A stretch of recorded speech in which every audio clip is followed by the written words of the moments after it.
కామారెడ్డిలోని దేవాదాయ శాఖ మంత్రి కొండా సురేఖ చిత్రపటానికి ధూపదీప నైవేద్య అర్చక సంఘం ఆధ్వర్యంలోని పాలాభిషేకం నిర్వహించారు. ఈ కార్యక్రమంలోని అర్చక సంఘ నాయకులు మాట్లాడుతూ అర్చకులు సంక్షేమానికి సంబంధించిన చర్యలు తీసుకుంటున్నందుకు మంత్రి కొండా సురేఖకు కృతజ్ఞతలు తెలిపారు.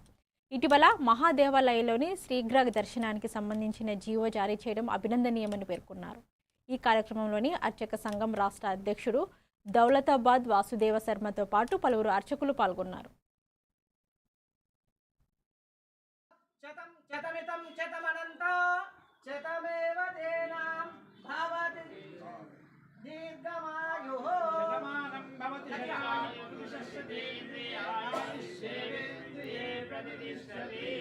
ఓం నమో నమో విఘ్నహరిష్టాయ విఘ్నహరిష్టాయ ఆయుర్వృద్ధ్యర్థం వృద్ధ్యర్థేన జ్ఞాన సంపూర్ణ వృద్ధ్యర్థో మహాదేవ కటాక్షం మహా అద్భుతేన అద్భుతో అనంతకోటి పుణ్యానాం పవిత్ర సంకల్ప కార్య పరిపూర్ణ సిద్ధిరస్తు నిర్విఘ్నేన మనోవాంఛ ఫలసిద్ధిరస్తు పుత్ర పౌత్రాభివృద్ధిరస్తు వంశాభివృద్ధిరస్తు కార్యకరక అభివృద్ధిరస్తు.